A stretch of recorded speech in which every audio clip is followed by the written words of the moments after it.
وإن كنتم في ريب مما نزلنا على عبدنا فأتوا بسورة من مثله وادعوا شهداءكم من دون الله إن كنتم صادقين فإن لم تفعلوا ولن تفعلوا فاتقوا النار التي وقودها الناس والحجارة للكافرين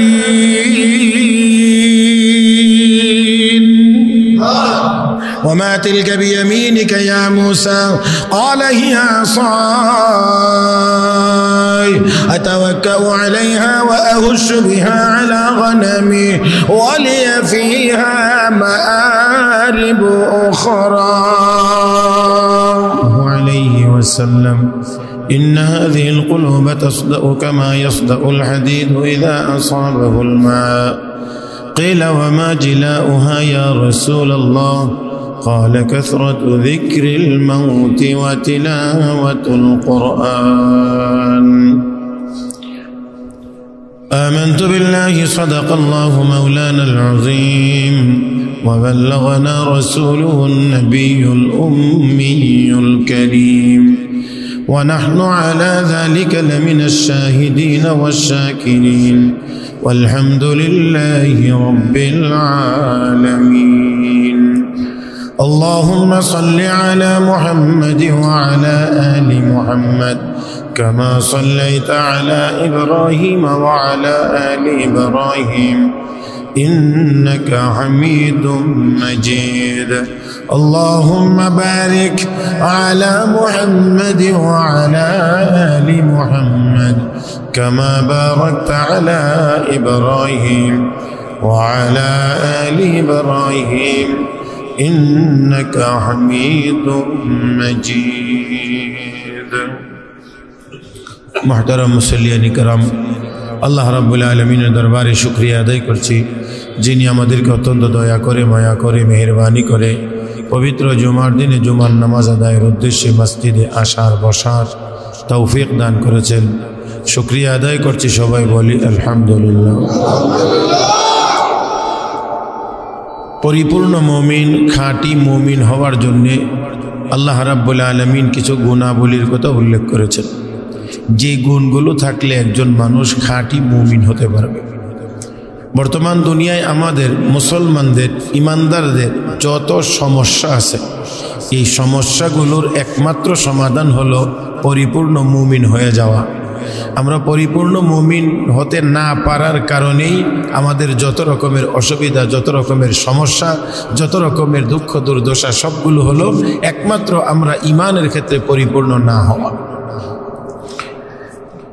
কয়েকটি গুণ আল্লাহ রাব্বুল আলামিন উল্লেখ করেছেন এখানে 5টি গুণের কথা উল্লেখ করেছেন এক নম্বর গুণের কথা গত জুমায় আলোচনা হয়েছিল আল্লাযীনা ইযা যুকিরাল্লাহু ওয়াজিলাত কুলুবুহুম আল্লাহর নামের জিকির যখন তাদের সামনে করা হয় জিকির করে বা শুনে তো গুনার কাজ করার কোনো ইচ্ছা বা পরিকল্পনা থাকলে আল্লাহর নাম শুনলে অন্তরটা কেঁপে উঠবে গুনার কাজ থেকে বিরত থাকবে 2 নম্বর গুণ হলো ওয়াইদা তুলিয়াত আলাইহিম আয়াতুহু যাদাতুহুম ঈমানা কোরআনের তেলাওয়াত যখন তাদের সামনে করা হবে তেলাওয়াত করবে অথবা তেলাওয়াত শুনবে রব্বে করিম বলেন মুমিনের ঈমানের পাওয়ার বাড়তে থাকবে ঈমানের পাওয়ার বাড়ে কোরআনের তেলাওয়াত না করলে কোরআনের তেলাওয়াত করার মাধ্যমে ঈমানের পাওয়ার বাড়ে হাদিস শরীফে রাসূল আরবি সাল্লাল্লাহু আলাইহি ওয়াসাল্লাম ঘোষণা করেছেন পানি লাগলে লোহার মধ্যে যেমন জং বা ময়লা ধরে গুনাহের কারণে কলবের মধ্যেও তেমনভাবে ময়লা ধরে সাহাবী প্রশ্ন করলেন ওমা জিলাউহা ইয়া রাসূলুল্লাহ দূর করার কি ব্যবস্থা রাসূল তখন বললেন কাসরাতু যিকরিল মাউত মৌতের কথা বেশি করে স্মরণ করা ও তিলাওয়াতুল কোরআন কোরআনের তেলাওয়াত করা কোরআনের তেলাওয়াত করা সাইয়্যিদানা হযরত আলী কাররামাল্লাহু ওয়াজহা তিনি বলেছেন কোন ব্যক্তি যদি চায় আল্লাহর সাথে কথা বলার জন্য কোন ব্যক্তি যদি মনে চায় যে আমি আল্লাহর সাথে কথা বলবো সে যেন কোরআনের তেলাওয়াত করে কার সাথে কথা বলা আল্লাহর সাথে কথা বলা বেমজা না মজা হ্যাঁ, আল্লাহর সাথে কথা বলা বেমজা না মজা? মজা। তাহলে এই জন্যে কোরআনের তেলাওয়াতও মজা। আল্লাহর সাথে কথা বলার স্বাদ শেষ হবে না, আল্লাহকে দেখার স্বাদ শেষ হবে না। আমরা ইতিপূর্বে অনেকবার হয়তো বা শুনেছি জান্নাতের ভিতরে হাজারো নাজ ও নিয়ামত থাকবে, তবে সবচেয়ে বড় নিয়ামত হলো আল্লাহর দিদার। আল্লাহর মানে আল্লাহকে দেখা। জান্নাতীরা যখন আল্লাহকে দেখবে তখন তারা বলবে এতদিন আমরা কোথায় ছিলাম, এটাই না বড় নিয়ামত। এই যে একবার তাকাবে, এক পলকে 50,000 বছর পার হয়ে যাবে।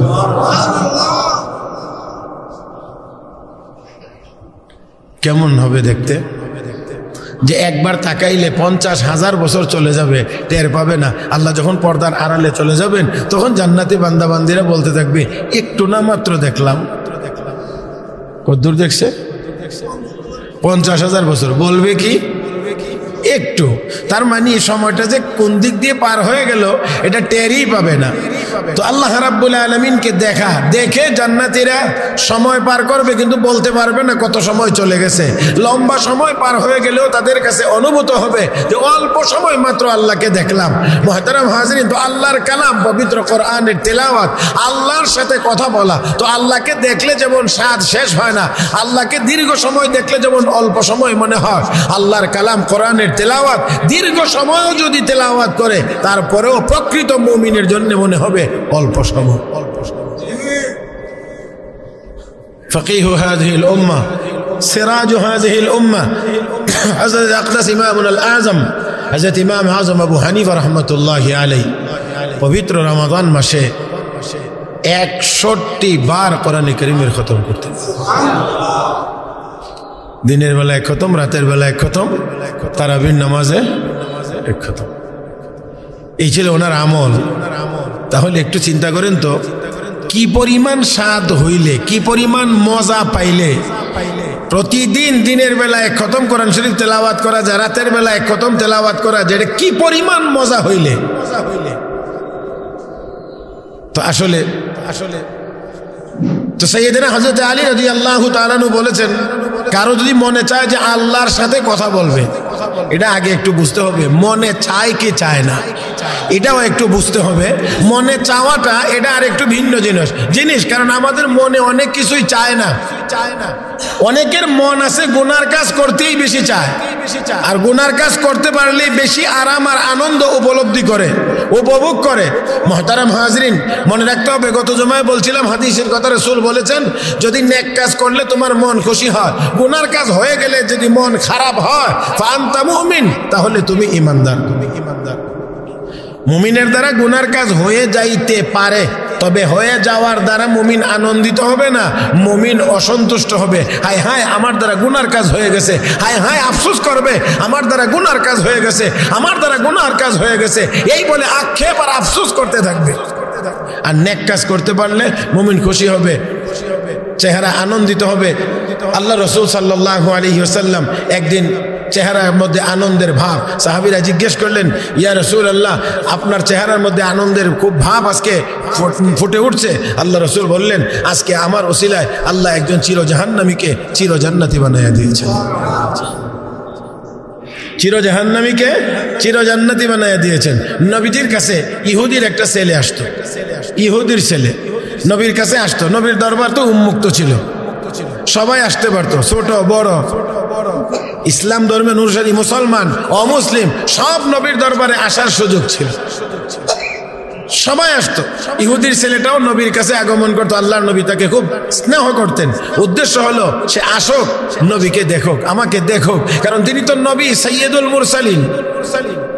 সে দেখুক, শুধু সে দেখুক তা না, বিশ্ব নবী রাহমাতুল্লিল আলামিন নবী মুহাম্মদুর রাসূলুল্লাহ সাল্লাল্লাহু আলাইহি ওয়াসাল্লাম ওনার স্ত্রীদেরকে, যারা আমাদের রুহানি মা, আমাদের মাদেরকে আল্লাহ নবী কথা বলেছিলেন, রাতের বেলা স্বামী স্ত্রী হিসেবে তোমরা আমার কাছ থেকে যা কিছু দেখতে পাও, জানতে পাও, উম্মতকে শেখানোর জন্য সব জানায়া দাও,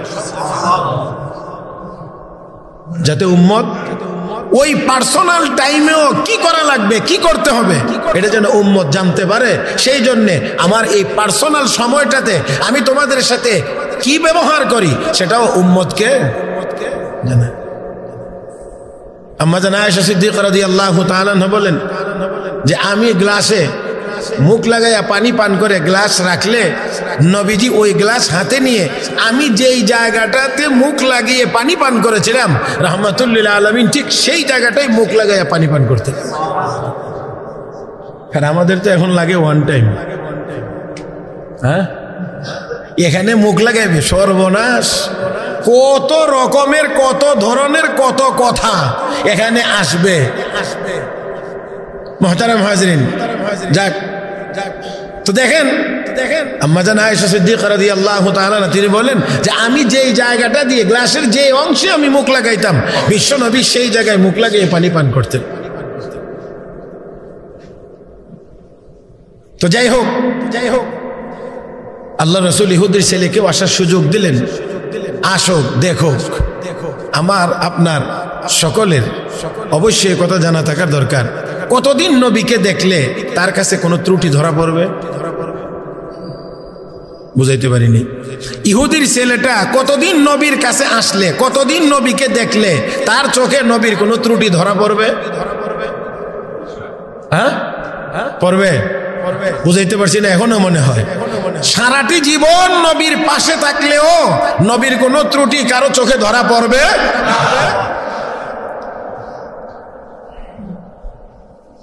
সাইয়েদনা হযরত আনাস ইবনে মালিক রাদিয়াল্লাহু তাআলা আনহু রাসূলের 10 বছরের খাদেম ছিলেন। কয় বছর? 10 বছর। হযরত আনাস বলেন 10 বছরের ভিতরে আমার নবী আমাকে কোনোদিন এই কথা বলেন নাই, আনাস এই কাজটা কেন করেছো আর এই কাজটা কেন করোনি। এই কেন বলে আল্লাহর নবী কোনোদিন আমাকে বলেন নাই আনাস। অথচ হযরত আনাস অল্প বয়সে নবীর খাদেম হয়েছিলেন। হযরত আনাসের মা অল্প বয়সে নবীর খেদমতে এনে বলছিলেন খুয়াইদিমুকা ইয়া রাসূলুল্লাহ। খাদেমের তাসগীর উলামায়ে কেরাম বা মাদ্রাসা পড়ুয়া তালিবুল ইলমদের জানার কথা। তাসগীর এটা ছোট বোঝানোর জন্য, ছোট, যেমন আব্দুল্লাহ আল্লাহর বান্দা, উবাইদুল্লাহ এটা হলো উবাইদ আব্দুলের তাসগীর, এর অর্থ হলো আল্লাহর ছোট বান্দা। তারপর এখানে খাদেমের তাসগীর হলো খুয়াইদিম। হযরত আনাসের মা এনে বলছেন ইয়া রাসূলুল্লাহ খুয়াইদিমুকা উদউল্লাহ লাহু, হুজুর আপনার জন্য একটা ছোট্ট খাদেম নিয়ে আসছি, আপনি তার জন্য একটু দোয়া করেন। হযরত আনাসের জন্য রাসূল দোয়া করছিলেন। তো যাক, হযরত আনাস অল্প বয়সে নবীর খাদেম হয়েছিলেন, অল্প বয়সে। এই অল্প বয়সী খাদেম হযরত আনাস তিনি বলেন 10 বছর নবীর খেদমত করলাম, অথচ 10 বছরের ভিতরে নবী কোনোদিন বলেন না আমাকে ধমক দিয়ে এই কাজটা কেন করলা, এই কাজটা কেন করলা না। আমাদের খেদমত 10 বছর করা লাগবে? 10 ঘন্টা থাকলেই তো যথেষ্ট চাকরি যাওয়ার জন্য। মানে আপনার বিদায় করা লাগবে না, খাদেমই আপনার বিদায় করে বলবে যে আপনি আপনার জায়গায় থাকেন, আমি চলে গেলাম। আরো কত রকমের কত নির্যাতনের কথা মাঝে মাঝে আমরা মিডিয়ার মাধ্যমে জানতে পারি। তো ওই ইহুদির ছেলেটি নবীর কাছে আগমন করে, নবী তাকে সুযোগ দিলেন। হঠাৎ করে কয়েকদিন আসে না। আল্লাহ রাসূল জানার চেষ্টা করলেন আসে না কেন। জানতে জানতে খোঁজ নিতে নিতে জানতে পারলেন যে ছেলেটি অসুস্থ, সেজন্য আসতে পারছে না। আল্লাহ রাসূল তাকে দেখার জন্য গেছে। কার ছেলে না? সে কি মুসলমান হয়েছে?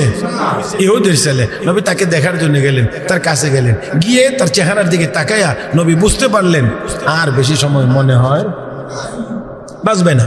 তার মাথার পাশে বসলেন, আল্লাহর নবী তার মাথায় হাত বুলাইলেন, অতঃপর তাকে কালেমার দাওয়াত দিলেন। চিন্তা করলেন আর সময় নেওয়া যায় না, অতএব দায়িত্ব আমার পালন করতে হবে। তাকে ইমানের দাওয়াত আল্লাহর নবী দিলেন। এই মুহূর্তে বললেন, তাকে কালেমার দাওয়াত দিলেন। ইহুদির ছেলেটি একবার নবীজির চেহারা মুবারকের দিকে তাকায়, আরেকবার তার বাবার চেহারার দিকে তাকায়। তার বাবার চেহারার দিকে তাকানোর দ্বারা ছেলেটা চোখের ইশারায় বুঝাইতে চায় আব্বা মুহাম্মদুর রাসূলুল্লাহ যে কালেমার দাওয়াত দিয়েছেন, আমি কি কালেমার দাওয়াত গ্রহণ করব? এই জন্য বারবার সে তাকাচ্ছে।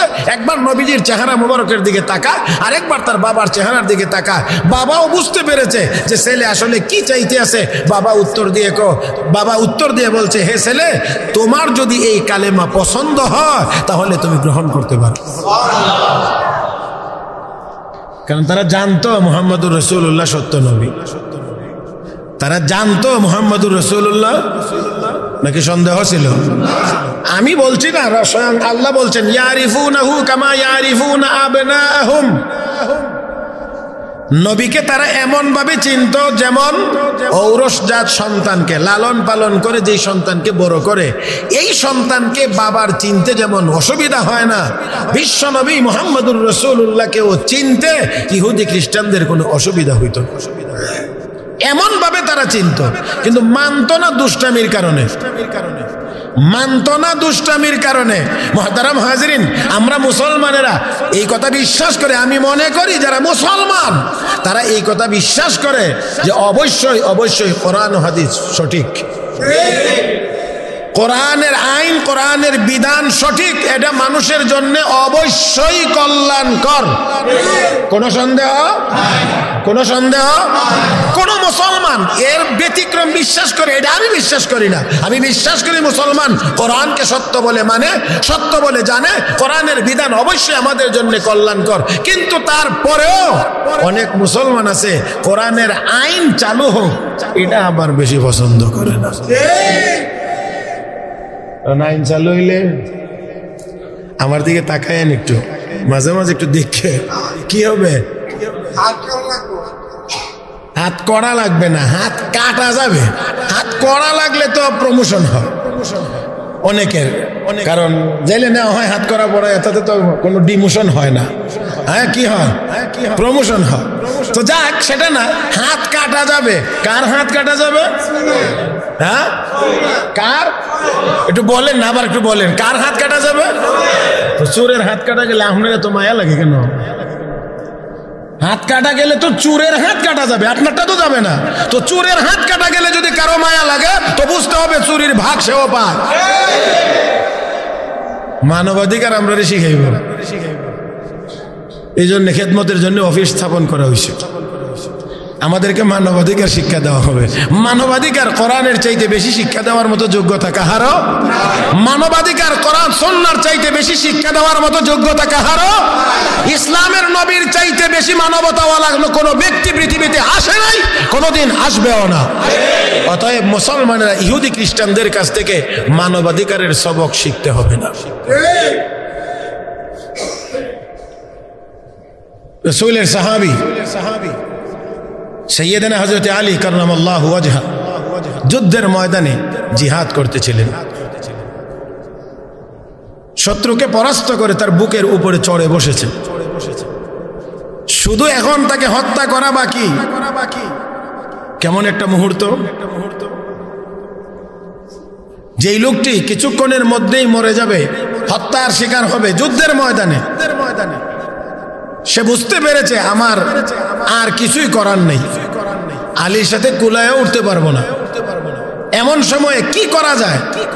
কোনো প্রতিশোধ নেওয়ারও কোনো ব্যবস্থা নাই।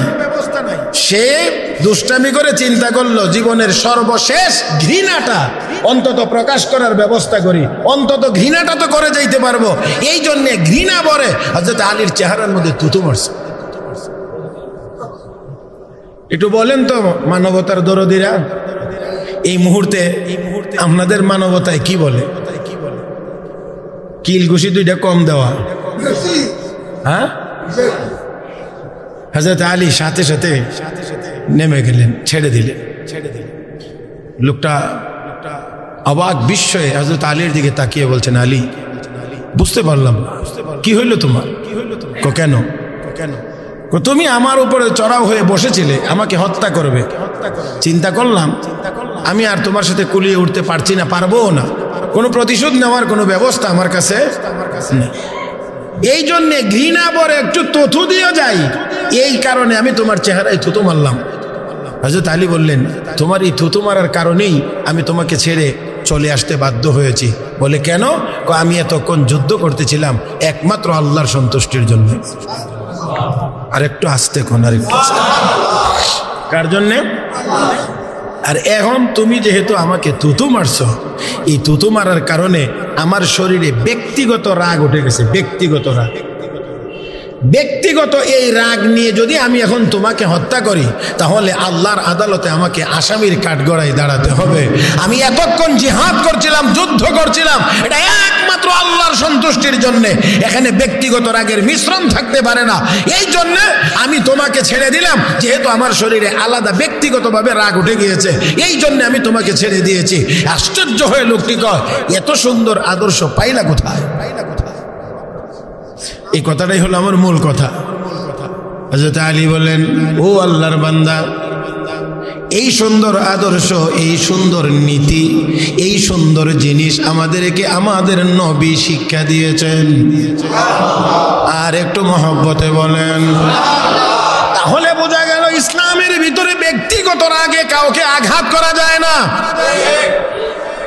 জন্য হাকিমুল উম্মত মুজাদ্দিদে মিল্লাত হযরত আকদাস হযরত মাওলানা আশরাফ আলী থানভী রহমাতুল্লাহি আলাইহি, শিক্ষক যারা, বিশেষ করে মক্তবের শিক্ষক যারা, ছোট ছোট বাচ্চাদেরকে যারা পড়ায়, বাচ্চারা তো একটু দুষ্টামি বেশি করে, অনেক সময় একটু রাগান্বিত, রাগ উঠেই যায়, মানুষ তো একটু রাগ উঠে যায়, একটু সামান্য শাসন করে, একটু মারধর করে। এখন তো আবার এগুলি চলেই না বলা যায়, কারণ এখন যদি ছাত্রকে একটু শাসনের জন্য একটু মারে, তো ছাত্রের বাবা এসে কয়, ছেলে লালন পালন করছে কি আপনি মারবার জন্য? হ্যাঁ, তো যার কারণে যা হওয়ার তাই হয়, যা হওয়ার তাই হয়। যা কি হয় সেটা আমার বলার দরকার নাই। আর আমাদেরকে অন্তত, আমার বাবা যখন আমাকে নিয়ে মাদ্রাসায় ভর্তি করে, তখন মাদ্রাসার মুহতামিম সাহেব হুজুরকে বলে দিছিলেন যে হুজুর, চামড়া আর গোশত বাড়িতে যাওয়া লাগবে না, হাড্ডি গেলেই হবে। তবু ছেলে যেন মানুষ হয়। কি লাইসেন্স দিয়েছে? চামড়া আর গোশত যাওয়া লাগবে না, হাড্ডি গেলেই হবে। আলহামদুলিল্লাহ, আলহামদুলিল্লাহ। আল্লাহ পাক, আল্লাহ পাক, আমার মনে হয় এই কথার ভিতরেও বাবার দোয়া ছিল। কিছু মায়ের যে খাইছি না ছাত্র জীবনে, এমন না, কিছু তো খাইছি, তবে পড়ার জন্য যতটা না খাইছি তার চেয়ে দুষ্টামির জন্য একটু বেশি খাইছি আর কি। তারপরে আবার হুজুর যখন মারতেন তখন বলতেন যে আমি আমার ব্যক্তিগত কোনো স্বার্থে দররে মারি না, যদি মারি তো তোদের ভালোর জন্য মারি, আর আমার এই মায়ের খায়া যদি টিকতে পারো সে জীবনে কাজে লাগবে। হুজুর ইন্তেকাল করেছেন, আল্লাহ হুজুরের কবরকে জান্নাতের আলা মকাম বানায়া দেখ। তো আসলেই পরবর্তীতে দেখা গেছে যে হুজুরের এই সামান্য শাসনের মায়ের খায়া যারা টিকছে, আলহামদুলিল্লাহ পরবর্তীতে সবাই আল্লাহ কাজে লাগাইছে।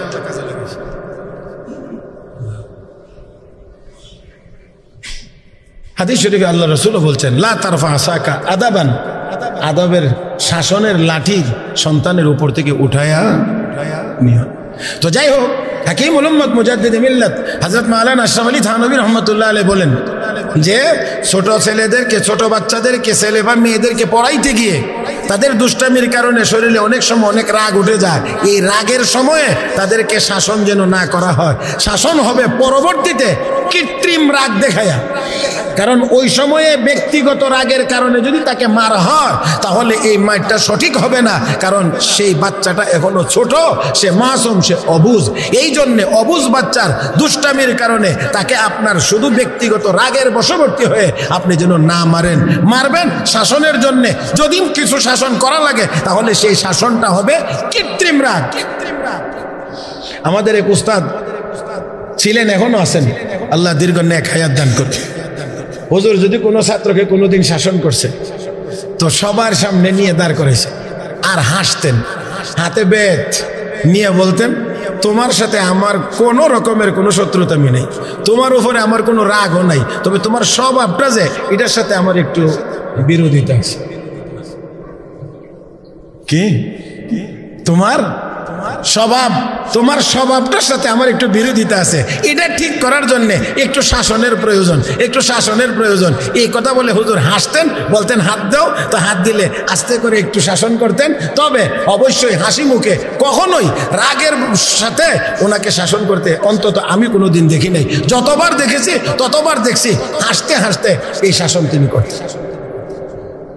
তো ব্যক্তিগত রাগ, এই রাগের বশবর্তী হয়ে কাউকে কোনো আঘাত করা বলেন না, কোনো আঘাত করা যায় না। মুহতারাম হাজরিন, তাহলে আসুন যুদ্ধের ময়দানে হযরত আলী রাদিয়াল্লাহু তাআলা ছেড়ে দিলেন, বললেন আমার শরীরে ব্যক্তিগত রাগ এসে গেছে, এই জন্য আল্লাহর কাজের মধ্যে ব্যক্তিগত রাগ মিশ্রণ হয়ে যাবে, আর এই অবস্থায় যদি আমি তোমাকে হত্যা করি আল্লাহর আদালতে জবাবদিহি করতে হবে, সেই জন্য তোমাকে ছেড়ে দিলাম। কোথায় পাইলা এই কথা, এই সুন্দর আদর্শ? বিশ্ব নবীর কাছ থেকে পেয়েছি, আমাকেও কালেমা পড়াইয়া মুসলমান বানায়া দাও।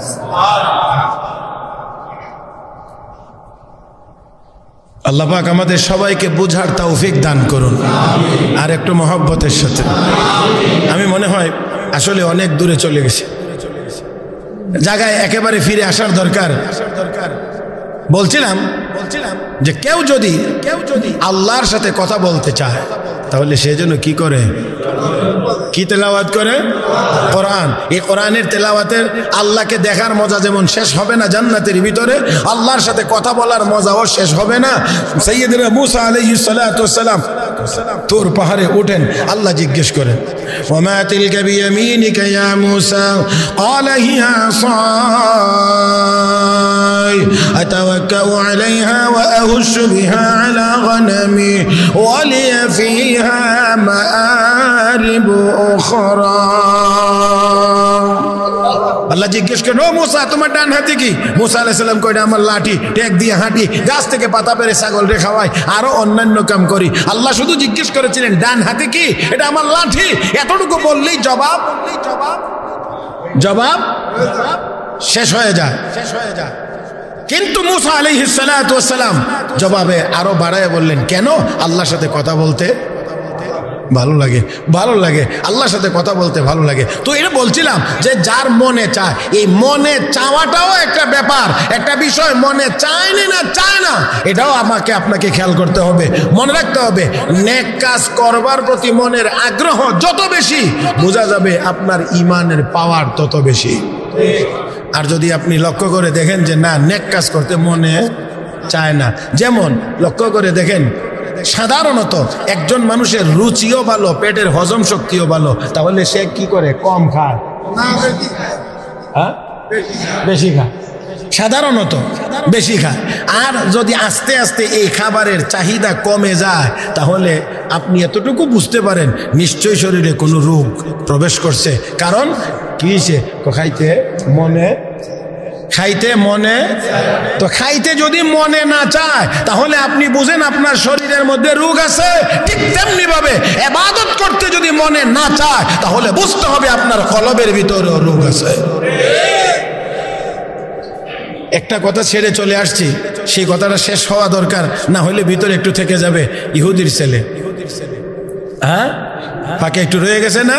ইহুদির ছেলে রাহমাতুল লিল আলামিন গিয়ে তাকে কালেমার দাওয়াত দিলেন, আর সে তাকাইতে আছে বাবার চেহারার দিকে, তাকায় নবীর চেহারার দিকে। বাবা বুঝতে পেরেছেন সিগন্যাল, জবাব দিয়েছেন তোমার যদি ভালো লাগে তাহলে তুমি কালেমা পড়তে পারো। কারণ ইহুদি জানে মুহাম্মদুর রাসূলুল্লাহ অবশ্যই সত্য নবী, কিন্তু মানে না অন্যান্য দুষ্টামির কারণে। ঠিক তেমনি ভাবে আমরাও ইমানদার, কোরআন বিশ্বাস করি, কোরআনের সকল বিধান আমাদের জন্য মঙ্গলজনক, কিন্তু তারপরেও কোরআনের শাসন চলুক এটা চাই না। কেন? চুরি করবার দুষ্টামির কারণে।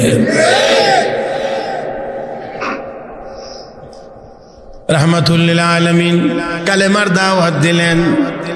ইহুদের ছেলে বাবার সিগন্যাল পাইল, অবশ্যই সিগন্যাল পেয়েছে তোমার যদি ভালো লাগে কালেমা গ্রহণ করতে পারো।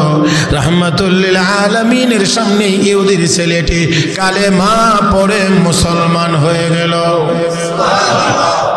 কালেমা পড়ে মুসলমান। তো নবী বলেন আমার ওসিলায় আল্লাহ একজন চির জাহান্নামীকে চির জান্নাতি বানায়া দিয়েছেন, এই জন্যে আমি খুশি। তাহলে নেক আমলের দ্বারা খুশি হওয়া মুমিনের বৈশিষ্ট্য, গুনার কাজের দ্বারা অস্থির হওয়া, পেরেশান হওয়া, এটা হলো মুমিনের বৈশিষ্ট্য।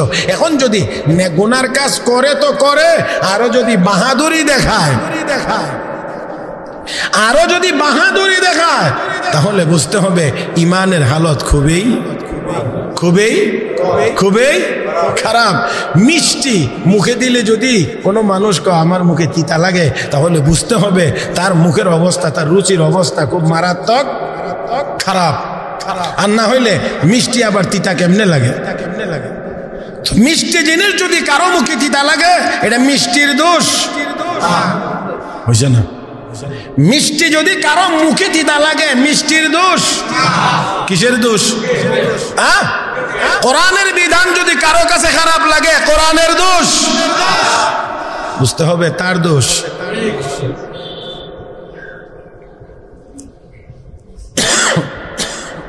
আল্লাহ আমাদেরকে বোঝার তৌফিক দান করুন।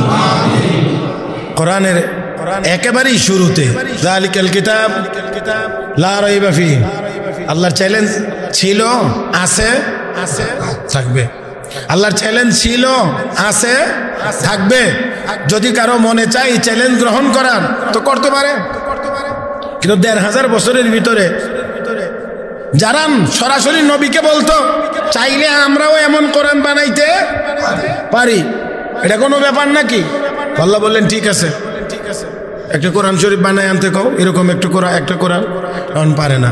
আল্লাহ কো ঠিক আছে, ফাতু বিআশরি সুওয়ারিন মিসলিহি মুফতারায়াত, 10টা সূরা বানায় আনতে কও, 10টা বলা হয়েছে, তাও পারে না। এবার বলা হয়েছে ছোট্ট থেকে ছোট্ট সূরা, ওয়া ইন কুনতুম ফি রাইবিন মিম্মা নাযালনা আলা আবদিনা ফাতু বিসূরাতিন মিন মিসলিহি ওয়াদউ শুহাদাআকুম মিন দুনিল্লাহ ইন কুনতুম সাদিকিন فإن لم تفعلوا ولن تفعلوا فاتقوا النار التي وقودها الناس والحجارة للكافرين।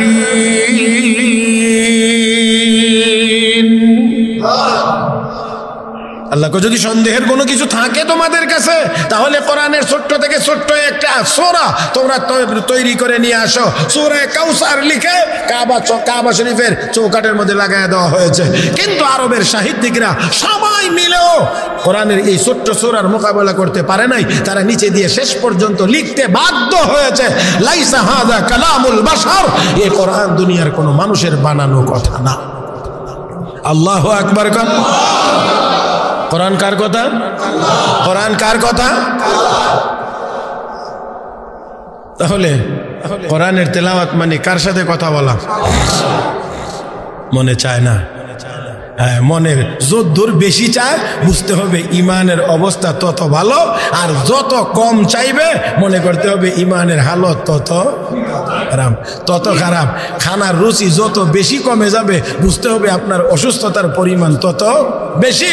ঠিক ইবাদতের পরিমাণ, আল্লাহর কোরআনের তেলাওয়াতের ইচ্ছার আগ্রহের পরিমাণ যত কমতে থাকবে মনে করতে হবে ইমানের অবস্থাও তত দুর্বল হয়ে যাচ্ছে। মুহতারাম হাজরিন, আল্লাহ যেন আমাদের সবাইকে আল্লাহর কালামের তেলাওয়াত বেশি বেশি করে করার তৌফিক দান করেন। এই কোরআনের তেলাওয়াতের দ্বারা মুমিনের ইমানের পাওয়ার বাড়ে বাড়ে বাড়ে। এটা আমার কথা না, আল্লাহ বলছেন ওয়াইদা তুলিয়াত আলাইহিম আয়াতুহু যাদাতহুম ঈমানা, কোরআনের আয়াতের তিলাওয়াত যখন শুনবে মুমিনের ইমানের পাওয়ার। একটু তিলাওয়াত করেন, একটু তিলাওয়াত করেন। বড় সূরা না পারলে ছোট সূরা তিলাওয়াত করেন, বেশি না পারেন অল্প। সূরা ফাতিহা তো জানেন, সূরা ইখলাস তো জানেন, সূরা কাউসারের তিলাওয়াত তো জানেন, সূরা ফালাক, সূরা নাসের তিলাওয়াত তো জানেন। এই সূরাগুলো তিলাওয়াত করলেও তেলাওয়াতের হক আদায় হবে। বেশি যদি না জানেন অন্তত এই ছোট্ট সূরাগুলো বারবার বারবার বারবার ঘুরায় ঘুরায় তেলাওয়াত করলেই তো হয়, ঘুরায় ঘুরায় তেলাওয়াত করলেই তো হয়। সূরা ইখলাসের ব্যাপারে তো নবীর ঘোষণা আছে, সবাই আমরা জানি। সূরাতুল ইখলাস তাআদিলু সুলুসাল কোরআন, সূরা ইখলাস একাই কোরআন শরীফের 3 ভাগের 1 ভাগের সমান। তাহলে 3 বার পড়লে হ্যাঁ হ্যাঁ মুহতারাম হাজরিন, কোরআন শরীফ দেখে পড়ার মতো সুযোগ যদি না থাকে, এমন অবস্থায় যদি আপনি থাকেন, তাহলে অবশ্যই সূরা ইখলাস 3 বার পড়ার দ্বারা পুরা খতমের সওয়াব আল্লাহ আমলনামায় দান করবেন। পারবো তো ইনশাআল্লাহ? এটা তো কোনো কঠিন কাজ না। হ্যাঁ, 6 বার তিলাওয়াত হলে 2 খতম কোরআনের সওয়াব, 9 বার হইলে 3 খতম, 10 বার যদি তিলাওয়াত হয় বিশ্ব নবী বলেন জান্নাতের ভিতরে আল্লাহ বালাখানা তৈরি করে দেবেন। কঠিন না, এই ছোট ছোট আমলগুলি আমরা করি না, একটু একটু করে অভ্যাস করি, একটু জবানটাকে চালু রাখি। বিশ্ব নবী বলেছেন কোরআনের তেলাওয়াত, আল্লাহর জিকির ও সদা কথা, আল্লাহকে স্মরণ করে জবানটা যত বেশি চালু থাকবে হাসরের দিন ওই লোকটা তত বেশি পেরেশান মুক্ত থাকবে। এমনকি হাসি মুখে হাসতে হাসতে আল্লাহর জান্নাতে প্রবেশ করে। হ্যাঁ, নিয়ত করি ইনশাআল্লাহ। পারবো? 10 বার সূরা ইখলাস সকালে, ফজরের পরে কয়বার? মাগরিবের পরে। কয় মিনিট লাগবে মনে হয়? আধা ঘন্টা করে? হ্যাঁ, 10 মিনিট। কে বলছে? সূরা ইখলাস 10 বার পড়তে 10 মিনিট লাগবে কেন? সূরা ইখলাস 10 বার পড়তে গেলে সর্বোচ্চ 3 মিনিট লাগবে। আপনাদেরকে 3 মিনিট দিলাম, আর আমি আলহামদুলিল্লাহ ঘড়ির কাটার দিকে তাকায়া তাকায়া আমি পয়রা মিলাইয়া দেখছি আমি 1 মিনিটে 12 বার পড়তে পারি। 12 আমি পয়রা ঘড়ির কাটার দিকে তাকায়া পয়রা মিলাইয়া দেখছি একটু দ্রুত পড়া লাগে, বাদ দিলাম আপনাদের জন্য। তো যদি অর্ধেক করি তাহলে 1 মিনিটে 6 বার, আরো এই মুরব্বীর জন্য বাদ দিলাম আরো অর্ধেক, তাহলে 1 মিনিটে 3 বার হইলে মোটামুটি 3 মিনিট, সোয়া 3 মিনিটের ভিতরে 10 বারের পড়ার আমল এতটুকুও পারা যাবে না ইনশাআল্লাহ। নিয়ত করি সবাই পড়ব তো ইনশাআল্লাহ। ফজরের পরে, মাগরিবের পরে। আল্লাহ তৌফিক দান করুন। আর একটু মহব্বতে। মুহতারাম হাজিরিন, সর্বশেষ রাসূলের এক সাহাবী নামাজ পড়াইতে গিয়ে, ইমামতি করতে গিয়ে প্রত্যেক দিনেই কোনো না কোনো রাকাতে সূরা ইখলাস তেলাওয়াত করেনি। বাদ দেন না একদিনও, মাগরিবে হোক, এশায় হোক, ফজরে হোক, কোনো না কোনো এক। তো মুসল্লিরা গিয়া নবীর কাছে বলছেন, ইয়া রাসূলুল্লাহ, আপনার এই সাহাবী একদিনও সূরা ইখলাস বাদ দেন। সূরা ইখলাস আছে। নবী সাহাবীকে ডাকলেন, কি ব্যাপার, তুমি সূরা ইখলাস একদিনও বাদ দাও না? জি না। কেন? ইন্নী উহিব্বু হাযিহিস সূরা। যুবকরা একেবারে আমার চেহারার দিকে তাকায়া শোনার দরকার, একবার আমার চেহারার দিকে তাকায়া। নবীর সাহাবী জবাব দিলেন, ইন্নী উহিব্বু হাযিহিস সূরা। হ্যাঁ নবী, কোরআনের এই সূরাটাকে আমি বেশি ভালোবাসি। আমার কাছে এই গান বেশি ভালো, ওই নায়ক বেশি ভালো, ওই নায়িকা বেশি ভালো, ওইটা বেশি প্রিয়, ওইটা বেশি প্রিয়। এই জাতীয় কথা জীবনে কতবার বললাম। কোরআন শরীফ হাতে নিয়ে তো বললাম না এই কোরআন আমার কাছে প্রিয়, কোরআনের এই সূরাটা আমার কাছে বেশি প্রিয়। সাহাবী বলেন, ইন্নী উহিব্বু হাযিহিস সূরা। হে নবী, কোরআনের এই সূরাটাকে আমি বেশি ভালোবাসি, এই জন্য ভালোবাসার কারণে আমি একদিনও বাদ দিতে পারি না, কোনো না কোনো রাকাতে এই সূরাটার তিলাওয়াত আমি করি। রাসূল জবাব দিয়ে বললেন, ভালো করে সবাই মিলে শুনি, ভালো করে। রাসূল বললেন, হুব্বুকা ইয়াহা ইউদখিলুকাল জান্নাহ। তরজমা বা অনুবাদ বলার আগে একটু জোরে কোন সুবহানাল্লাহ। হুব্বুকা ইয়াহা ইউদখিলুকাল জান্নাহ, এই সূরা ইখলাসের মহব্বত আর ভালোবাসা তোমাকে আল্লাহর জান্নাতে পৌঁছায়া দেবে।